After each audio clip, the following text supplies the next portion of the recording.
Assalamualaikum warahmatullahi wabarakatuh.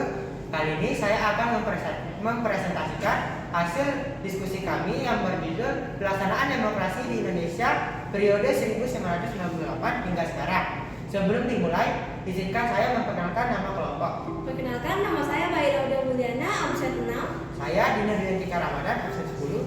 Perkenalkan, nama saya Raja Putri Marwa, absen 23. Saya Sarah Jessica Sigalini, absen 32. Pengertian dan pelaksanaan demokrasi di setiap negara berbeda. Hal ini ditentukan oleh sejarah, budaya, dan pandangan hidup dan dasar negara serta tujuan negara tersebut.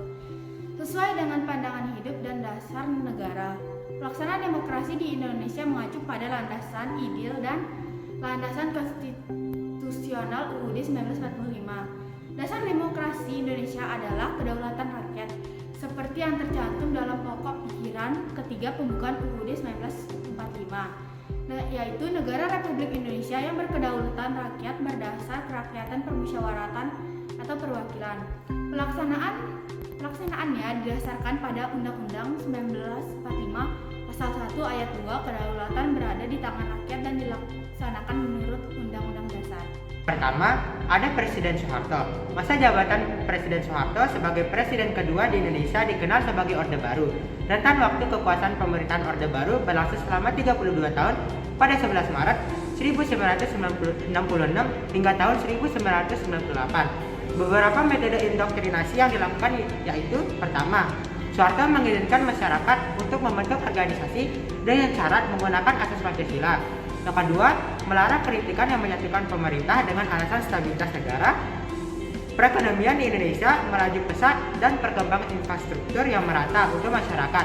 Namun, perkembangan tersebut diikuti dengan praktik korupsi, kolusi, dan nepotisme.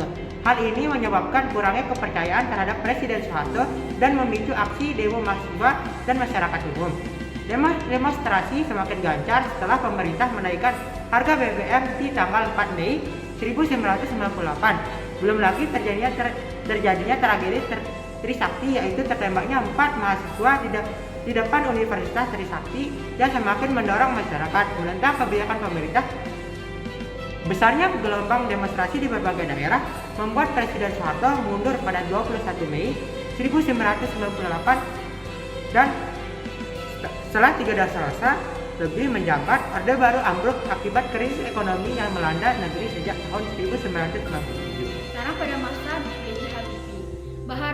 Baharudin Yusuf Habibie adalah Presiden Republik Indonesia yang ketiga. Habibie menjabat sebagai Presiden Republik Indonesia setelah menggantikan presiden sebelumnya, yaitu Soeharto.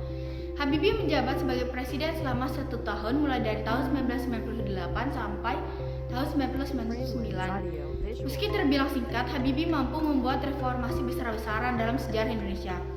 Hal ini dilihat mulai dari pemilu yang dilaksanakan secara bebas dan demokratis, pers yang bebas bersuara dan tidak lagi dikekang dan berada di bawah tekanan. Ada Abdurrahman Wahid atau Gus Dur. Pemerintahan KH Abdurrahman Wahid atau Gus Dur dimulai pada tahun 1999 hingga tahun 2001. Pemerintahannya dianggap cukup kontroversial, namun membawa nilai persatuan di dalam kemajemukan suku dan agama. Pemerintahan Gus Dur mengalami banyak kemajuan yang berarti di Indonesia. Di antaranya adalah Gus Dur mendukung pluralisme dan toleransi. Hal tersebut dilihat dari: 1. Umat Tionghoa Konfusius yang boleh merayakan Tahun Baru Imlek. 2. Memberikan nama Irian Jaya menjadi Papua. 3. Membatalkan ketetapan MPRS pada tahun 1966 yang menyatakan tentang pelarangan Marxisme dan Komunisme. Puncak dari jatuhnya pemerintahan Gus Dur adalah adanya dugaan dirinya mengetahui pencairan dan penggunaan dana Yanatera Bulog atau dikenal dengan kasus Bulog Gate, di mana Gus Dur dicopot dari jabatannya sebagai presiden tanpa melalui mekanisme hukum atau proses pengadilan. Pemerintahan Gus Dur berakhir pada Juli 2001 dan MPRN mengadakan sidang istimewa yang memilih Megawati Soekarno Putri sebagai presiden penggantinya. Presiden Megawati Soekarno Putri terpilih sebagai presiden pada tahun 2001. Ia menggantikan pemerintahan Abdurrahman Wahid yang menjabat mulai tahun 1999. Krisis ekonomi masih terasa pada masa pemerintahan Megawati. Namun ada kemajuan di masa pemerintahannya seperti investasi yang terus mengalir baik dari dalam maupun luar negeri. Di samping itu, pada masa pemerintahan Megawati mampu menurunkan persentase penduduk dari garis kemiskinan menjadi 18% dari sebelumnya 28%. Presiden Megawati juga berfokus pada kebijakan melawan terorisme. Ia juga menjalin hubungan internasional khususnya negara-negara Asia Tenggara untuk memerangi terorisme.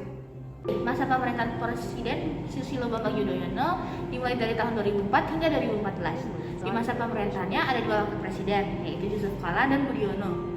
Kebijaksanaan politik yang dibuat oleh Kabinet Indonesia Bersatu berada di dalam 2 periode selama 10 tahun.